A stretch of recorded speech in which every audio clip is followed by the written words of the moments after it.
couple of texts always to set the scene. Why do we tolerate this Muppet show? We need to change the parliamentary system, says Archie, being quite objective in his criticisms there. I think Keir Starmer is landing some punches on Dishy Rishi today, James, says Paul in Glasgow. It's good to see.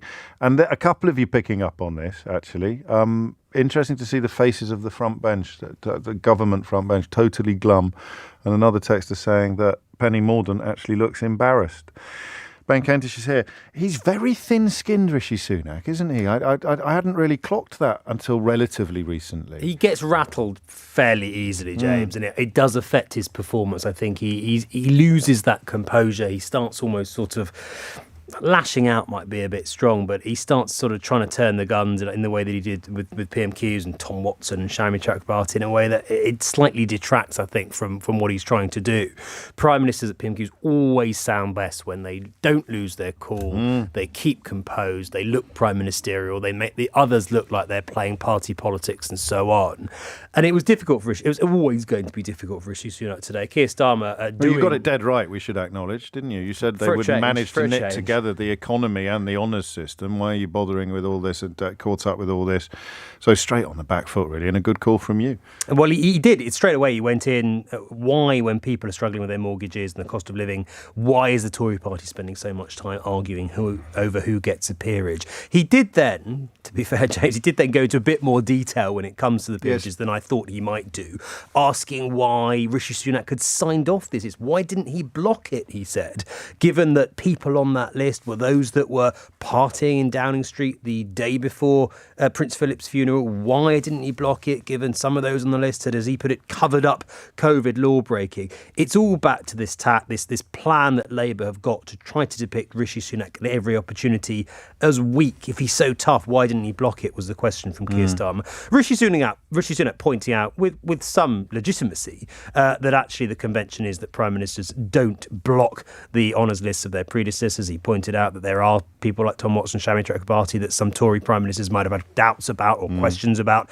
but did just sort of wave through because that's how it works. Keir Starmer, in response to that, pointing out that actually you can't quite compare someone who, like Shami Chakrabarti, long-standing human rights campaigner, Tom Watson, whatever you think of, long-standing prominent Labour MP. Keir Starmer says, Deputy Leader of the Labour Party. Deputy Leader of the Labour Party. People often forget that the man who came closest to blowing the lid off the newspaper mafioso in this country, the man who was largely responsible for bringing phone hacking into the public sphere. It's astonishing how desperate some people, mostly on newspapers, are to overlook and forget that fact. Well, Keir Starmer saying honours should be for public service, not for Tory cronies. That was a line that I suspect might get clipped up and pushed out by Labour. And then he came back to the Tory economic crash, as he put it, once again, talking about mortgage rates, talking about the difficulties that people are facing. He's gone in now. For first time, really. Economy. Even bringing the Institute of Economic Affairs into proceedings. I don't think he's done that. A ludicrously named outfit that pops up in just about every studio in the country more often than you do, Ben Kentish. But that's the election right there, really, isn't it? In many ways, the economy. Why are you even talking about anything else? It's like stopping boats. Economy. Are you better off than you were 13 years ago, James? That's going to be that. We heard it. Rachel Reeves asked it on LBC yesterday. We are going to hear that time and time again. Initially, it was sort of extended to the cost of living and rent. Now it's extended to homeowners and mortgage owners who are going to. And the worry is, James, in terms of people's bills, but also politically for the government, the worry for them is it's only going to get worse. In fact, mortgage rates now predicted to go up so much in the next 6-12 months or so that it's got tongues wagging in Westminster about whether Rishi Sunak will actually try and call an earlier general election, because the thinking until now had been he'd leave it as long as possible, inflation will come down, the cost of living will come down, he'll be able to throw some tax cuts to people, and the situation a year to 18 months will be a lot better than it is now, so they'll wait as long as possible. Now it looks like actually inflation's not coming down anywhere near as fast as people thought. Interest rates and mortgage rates are expected to go up, and of course the impact on mortgage payments will follow. Some now saying, well, actually, given that, is it better off if he moves sooner? I still think he'll wait as long as he can, but it's a difficult situation for the government when you've got 18 months to go until you have to call an election. Things are pretty bad now, so you don't want to call one now, but they're only expected to get worse. What do you do? Yes, so you give yourself as much space as possible traditionally to accommodate the possibility that things might look up. So you'd leave it until the last possible minute. Because in the words of Mr. McCorber, something will come up. But now they're surveying a future where it looks highly unlikely that things are going to get better. So do we go now in the least bad? Yes. So now, what do you when think? You're 15, would you put a few quid on that yourself? My view personally is that they will just wait as long as they possibly can, because it would be. I mean, they're around 15% behind in the polls. Calling a general election when you're 15% behind, 15 points behind in the polls, because you fear things are going to get. It would be a gamble in the extreme sense, James. I think they will hope. They will just live in hope that actually things do get better in the next 18 months, because they will be aware that if they called one now or even in the autumn, given the current state of polling, it would be a political death wish. So I still think the latest date possible is the safest bet. But the prospect of an early election, the prospect of that changing, and Rishi Sunak saying, "Look, let's just go for it," I think has got a lot more likely this week. Last week, it just wasn't. That's interesting. And how much of that might tie in with the thing that we mentioned at the outset, which is he doesn't seem to be enjoying himself very much. Well, it's interesting on the trip to the US. The things he really likes talking about aren't necessarily things AI. that he has to. He loves talking about AI. He's a tech bro, isn't he? He loves thinks talking he's a about tech maths. broski. He likes the economics. He likes talking about finance and investment and trade.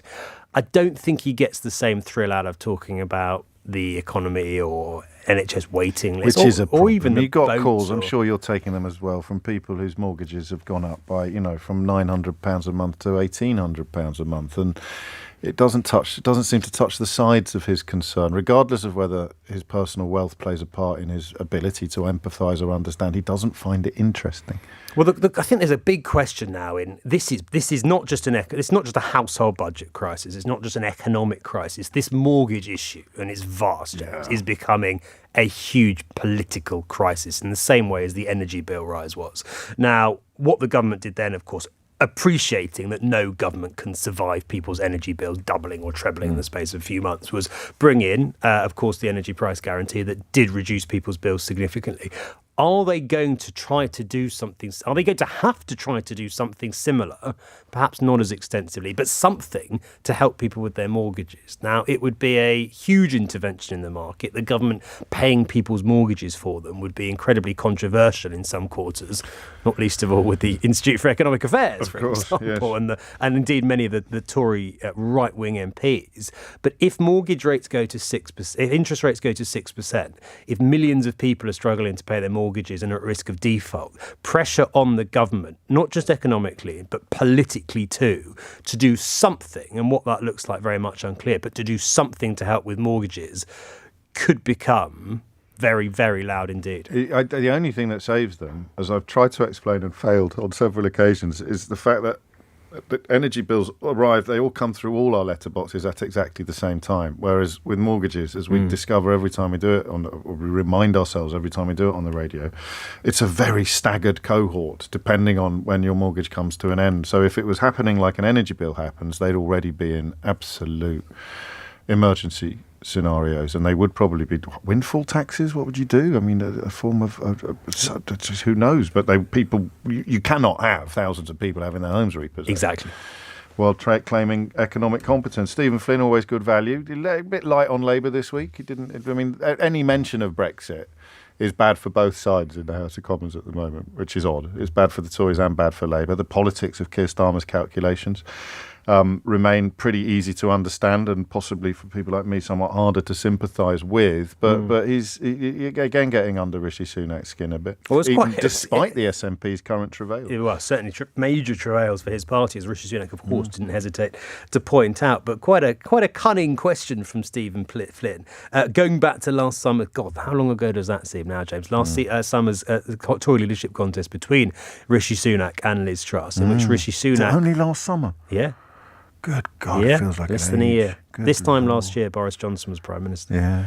A quote that Rishi Sunak had levelled at his then rival Liz Truss, saying that if her plans were implemented, then millions of homeowners would be pushed into misery, and quote, we would have no chance of winning the next general election. Yeah. Now, pretty prescient to be fair to him, in a sense, those plans were implemented. Mortgage rates and interest rates have gone through the roof. People are struggling with their mortgages, and it is having a big impact, Tory MPs fear, on their chances of winning the next general election. Now, the question for Rishi Sunak is, all right, you got the prediction right. What are you going to do about it? Stephen Flynn saying, does he still share does he still stand by that electoral analysis? But he might have asked, well, given you are aware that this is what's going on, what are you going to do about it? And Rishi Sunak, to be fair, Rishi Sunak's saying, well, the best way, as he said so far, to help people with the cost of living and help get interest rates down is to be strict on borrowing, strict when it comes to government spending and so on. Yes, in the long run, that might be the kind of macroeconomic strategy. But as I say, in the short term, pressure's growing for them to do something to help people right now. How long have you been on the parliamentary beat, Ben Kentish?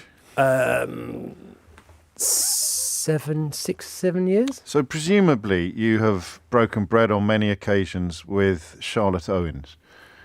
No.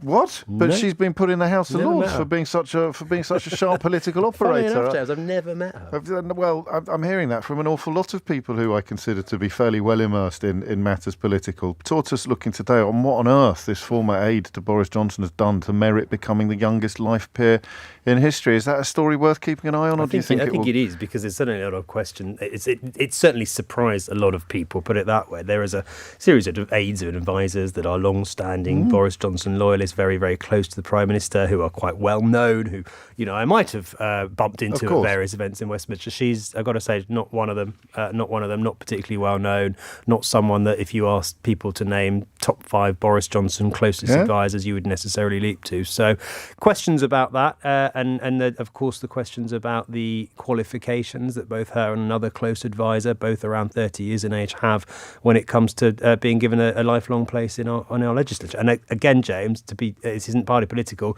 a lot of Tory MPs very unhappy about the optics of that too. What is the party now? What I mean, around whom could a significant proportion of the Parliamentary Conservative Party coalesce? Is Sunak still the best bet in terms of not being Johnson and being still perceived as a safe-ish pair of hands? Yes, I think there's still a lot of support, and in some senses, the what Boris Johnson has done in the last few days has hardened that. It's really pushed some people who are perhaps a little bit wavering behind Rishi Sunak. They don't like what Johnson's doing. They do like the way that Sunak responded on when was it, Monday? They did like him standing up. He's shown a bit of backbone. That's exactly what he needs to do, as one Tory MP put it to me in relation to Boris Johnson. Where I think they're more worried about Sunak, it's not so much about all of this. It's about vision. They're starting to get a bit frustrated that his 5 missions are all about problem solving. They want tax cuts. They want a bigger picture. They want a sense of what is his pitch to the electorate going to be going to what's the Conservative pitch for 5 more years, because they think it can't just be, look, we'll solve a few of these problems. They want a much more they're not solving the comprehensive relatively vision. small culture war problems they said they would solve. I mean, the small boat crossings over the last couple of days have been off the charts, and that was a lap of honour a fortnight ago. For that's not coming. Inflation's not coming down. So even on those 5 metrics, Rishi Sunak's got his job. He's got his work cut out. But those, even if he achieved those, it wouldn't be enough for a lot of his colleagues who say, look, we can't just. One former cabinet minister said to me, James, of the week, he said, we can't just go into the next election saying we'll make things a bit less bad. We need to have a sort of vision for where we're going in the longer term. That's what they want to see from Rishi Sunak. He's got time. Number 10 say, look, that will come in time, but there is growing pressure for that to come sooner rather than later, and it to have at its very heart what those MPs see as core Conservative things, namely pretty hefty tax cuts. Or tax relief on mortgages, Mike in Cheshire suggests. That might kill 2 birds with one stone, some form of tax relief on mortgage interest. I think that used to be called MIRAS, M-I-R-A-S. The problem with we've got to go, mate. I've got to do the news. Keith, go on then. Go on, one line. The problem for the mortgages double-fold, James, because it also means the government has less money to spend. Yes. So it's actually hard for them to spend too much on helping people with their mortgages. Ben Kentish, many thanks indeed.